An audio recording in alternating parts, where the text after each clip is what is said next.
आप सभी का स्वागत है। आज हम लोग पार्ट 2 वीडियो में हैं। पार्ट 1 वीडियो में बताया था आप लोग का बेसिक कि साइन 90 माइनस थीटा का फॉर्मूला क्या होगा, कॉस 90 माइनस का क्या होगा, ये सब तमाम चीज़ें आप लोगों को बताया गया था, है ना। अब चैनल पर नए हैं तो पिछले पार्ट्स वाला वीडियो को जरूर देखें और नोट्स उसी तरह से बनाइए। तो आज का मेरा हेडिंग है प्रतिलोम त्रिकोणमितीय फलन। तो प्रतिलोम त्रिकोणमितीय फलन होता क्या है, उसे समझने से पहले कुछ हमें वैल्यू बताइए।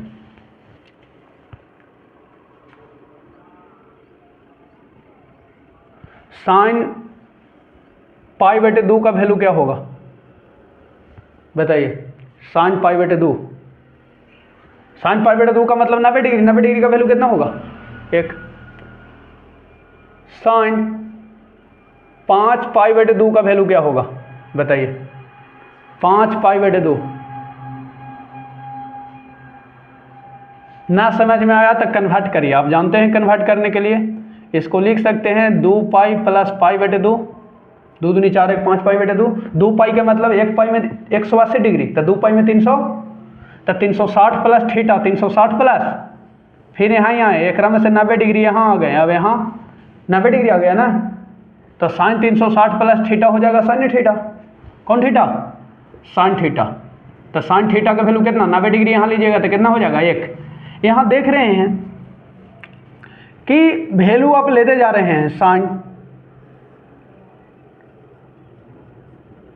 9 पाई बटे 2 का वैल्यू कितना होगा बता सकते हैं? सेम आवेगा वैल्यू, कितना आवेगा? 1 वही आवेगा ना। 4 दूनी 8 1 9 तोड़ेंगे ना, 4 पाई प्लस पाई बटे। तो यहाँ पर कोई भी फंक्शन प्रतिलोम तभी कहलाएगा, इन्वर्टिबल तभी कहलाएगा, ITF इन्वर्स ट्रिगोनोमेट्री फंक्शन। उसके लिए फलन को 1 1 on 2 होना चाहिए। एकाएकी आच्छादक, एकाएकी आच्छादक 1 1 on 2 क्या होना चाहिए? 1 1 on 2। यानी यहाँ देख रहे हैं कि बहुत सारा ऐसा एंगल लिया जा रहा है जिसका सबका प्रतिबिंब कितना मिल रहा है? वैल्यू 1। क्या मिल रहा है? लेकिन 1 1 on 2 क्या कहता है कि जो वैल्यू ले रहे हैं इधर, उसका एक ही वैल्यू इधर आना चाहिए। अब यहाँ देख रहे हैं कि बहुत सारा मान हम लोग चेंज कर रहे हैं, बहुत सारा मान, और सबका वैल्यू कोई मिल रहा है 1। ना समझ में आया सर? ना।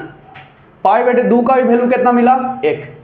5 पाई बटे 2 का भी वैल्यू कितना मिला? 1। 9 पाई बटे 2 का भी वैल्यू कितना मिला? 1। यानी बहुत सारा का 1, बहुत सारा का 1। तो ये 1 1 on 2 हुआ फंक्शन? नहीं, हर एक का अलग अलग इमेज होना चाहिए। एने वाला के अलग, इसका भी अलग होना चाहिए था, इसका भी अलग इमेज। लेकिन यहाँ पर देख रहे हैं इसका भी वही, इसका भी वही, इसका भी वही। ये 1 1 on 2 नहीं है। तो नहीं है, तो इसी समस्या को दूर करने के लिए, 1 1 on 2 बनाने के लिए यहाँ पर कुछ मापदंड है, डोमेन और रेंज, प्रांत और परिसर। उसके बारे में हम लोग जानेंगे। तो पहले हम लोग परिभाषित कर लेते हैं कि प्रतिलोम त्रिकोणमितीय फलन कहते किसको है। हेडिंग दीजिए, प्रतिलोम त्रिकोणमितीय फलन। हेडिंग दे दिए ITF इन्वर्स ट्रिगोनोमेट्री फंक्शन। यानी एक फलन मान लिया कि फलन, माना कि फलन f सच डैट, 2 बिंदुओं क्या पढ़ेंगे? Such that.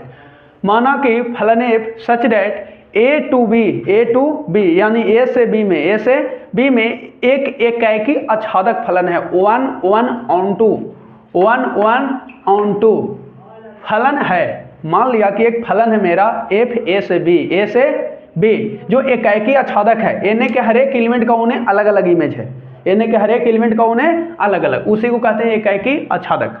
तो ओने का भी प्रत्येक का इधर अलग अलग होगा, बचना नहीं चाहिए। तो फलन f इनवर्स, अब f इनवर्स हो गया, कौन हो गया? f inverse. इसका मतलब है कि ये वाला चल जाएगा उधर, वे आ जाएगा इधर।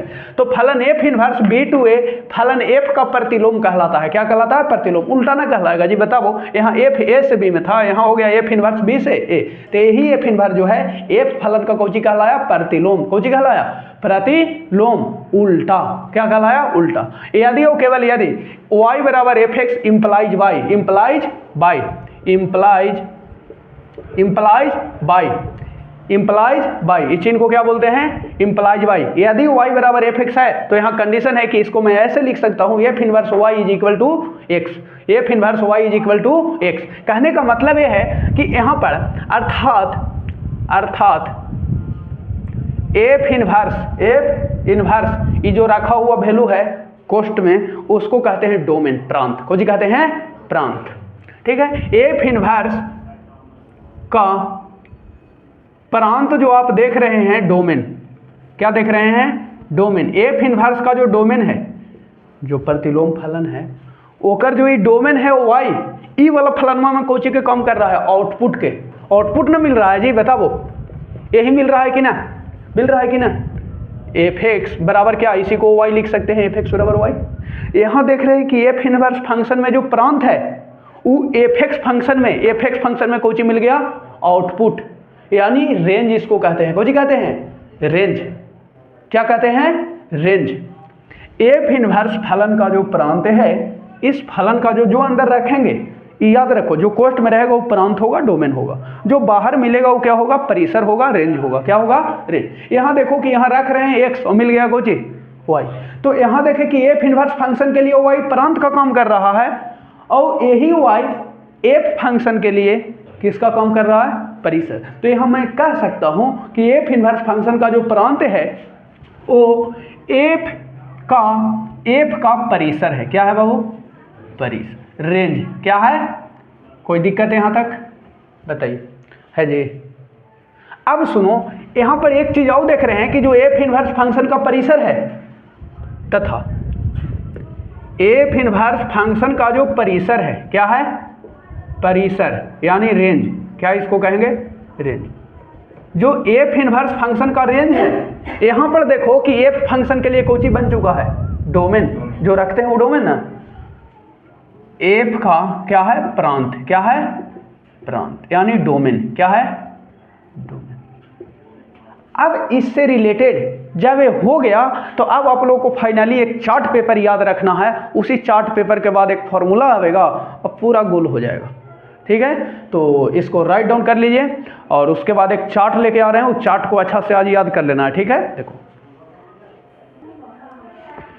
ये आपका फंक्शन का आपको याद रखना है, यही है मेन चीज। एकरे पे पूरा आईटीएफ खड़ा है, प्रतिलोम त्रिकोणमितीय फलन खड़ा है एकरे पर। y बराबर साइन इनवर्स x का डोमेन होता है -1, x का वैल्यू -1 से बड़ा या बराबर, लेकिन 1 से छोटा या 1 के बराबर। इसी को दूसरी लैंग्वेज में मैं लिख सकता हूँ। ठीक है, ऐसे ध्यान दीजिए, कैसे? ऐसे जहाँ पर ये दोनों चिन्ह आ जाए, इसका मतलब होता है लेस देन, अब ये आ जाता है बराबर का चिन्ह। किसका चिन्ह? बराबर। तो जहां पर ये दोनों चिन्ह आता है वहां पर बड़ी कोष्टक का यूज करते हैं। कौन कोष्टक का? ए वाला। ध्यान रखो हमारे साथ पहले, जहां पर ये दोनों चिन्ह आ जाए ए, तो कौन कोष्टक? बड़ी कोष्टक। और जहां पर खाली ऐसे आवे तो खाली छोटका एगो यूज करेंगे। कौन जी? और ओन्हू आ जाए वो ऐसन का, तो ओन्हू के लिए कैसे यूज करेंगे? ऐसे छोटका। लेकिन दोनों दिन ऐसन का कोष्ट आ जाए, ध्यान दो हमारे साथ, तो बड़ा वाला यूज करेंगे। याद रहा, बराबर अगर आ गया तो बड़ा वाला, और ना बराबर अगर नीचे लगल है ऐसे है तो छोटा छोटा। ठीक है, अब सुनो, एकरे पे मैं ऐसे लिख सकता हूँ। देखो इसी को बहुत सारे विद्यार्थी कंफ्यूज रहते हैं, इसी को ऐसे लिख दो, या मेरे साथ बने रहो, ऐसे दे देते हैं। ऐसे इसी को लिख सकते हैं कि -1 से 1 तक, -1 से 1 तक। ठीक है, -1 से 1 तक इसको पढ़ते हैं। बीच ना, मैंने -1 भी वैल्यू लेना है, एक बीच का भी लेना है और 1 को भी लेना है। ठीक है, इसको कैसे लिखेंगे? इसको भी ऐसे ही लिखेंगे। सुनो, -90 से 90 तक, यानी -π/2 से π/2 तक। क्लियर हो गया? छोटी कोष्टक कोई नहीं हुआ लगावेगा, बड़ा कोष्टक, क्योंकि चिन्ह लगा हुआ है बराबर। इसमें देखो कैसे लिखेंगे, इसी को दूसरी लैंग्वेज, इसको ही -1 से 1 तक, -1 से 1 तक। इसका भी डोमेन क्या होगा? y बराबर cos इनवर्स, y बराबर cos इनवर्स x, y बराबर cos इनवर्स x। इसका डोमेन जो होगा -1 से 1 तक होगा, और रेंज जो होगा 0 से 180 तक, 0 से पाई तक। 0 से कोई दिक्कत है तो बताते चलना, बहुत इंपॉर्टेंट। इसको देखो, y बराबर tan इनवर्स x का डोमेन है -∞ से इन्फिनिटिव, यानी इसी को ऐसे लिख सकते हैं रियल नंबर। कौन लिख सकते हैं? रियल नंबर, -∞ से +∞। इसी को ऐसे लिखता है लोग, ऐसे। क्लियर हो गया? चाहे डोमेन r दे, r माने रियल नंबर, चाहे डोमेन ही दे दे, कह दे कि tan इनवर्स x का डोमेन क्या होता है, तो r होता है। इसी को ऐसे -∞ से +∞, x का मान -∞ से +∞। इसको कैसे लिखेंगे जी? इसको लिख देंगे -90 से 90। अब बताओ बड़ा कोष्टक दे कि छोटा दे? बताओ, छोटा देंगे ना? छोटा देंगे, क्योंकि बराबर लगा हुआ नहीं। इसको पढ़ेंगे कि -90 से 90 के बीच, -90 से 90 के बीच। क्लियर हो रहा है? हाँ। इसको क्या पढ़ेंगे? इसको भी रियल नंबर, इसी को केवल रियल नंबर। इसको क्या क्या पढ़ेंगे जी बताओ, 0 से 180 के बीच, 0 से 180 के बीच, 0, पाई के बीच। इसको देखो y बराबर सेक इनवर्स एक्स, माइनस 1 से छोटा है या 1 से बड़ा, इसी को ऐसे लिख सकते हैं। कोई भी रियल नंबर होगा, कोई भी रियल नंबर होगा, लेकिन -1 और 1 क्या करना होगा, छोड़ देना होगा। -1 और 1 क्या करना होगा, छोड़ देना होगा। -1 और 1 क्या करना होगा, छोड़ देना होगा। कोई भी रियल नंबर आप डोमेन इसमें रख सकते हैं, लेकिन -1 और 1 रखना नहीं है। कोई भी रियल नंबर, लेकिन -1 और 1 को छोड़कर। इसको कैसे पढ़ेंगे, पढ़ने आया? कोई भी रियल नंबर होगा डोमेन सेक इनवर्स एक्स का, कोई भी रियल नंबर, लेकिन -1 और 1 को छोड़कर। समझ में आया? माइनस का मतलब ही ना पढ़ना कि r -1 इसको पढ़ने का तरीका, कोई भी रियल नंबर इसका डोमेन होगा सेक इनवर्स एक्स का, लेकिन -1 और 1 को छोड़कर। इसको में देखो रेंज क्या क्या मिलेगा, तो 0 से पाई तक तो मिलेगा। बड़ा कोष्टक यूज करेंगे, ध्यान दो हमारे साथ, बड़ा कोष्टक यूज करेंगे, लेकिन 90 डिग्री वैल्यू नहीं होगा, 90 डिग्री वैल्यू ना होगा, ये नहीं मिलेगा, ये रेंज में नहीं होगा, क्योंकि इसके लिए वो कौजी है, अपरिभाषित है, कौजी है। तो इसका जो रेंज होगा वो 0 से 180 तक होगा, लेकिन π/2 को छोड़कर, π/2 को।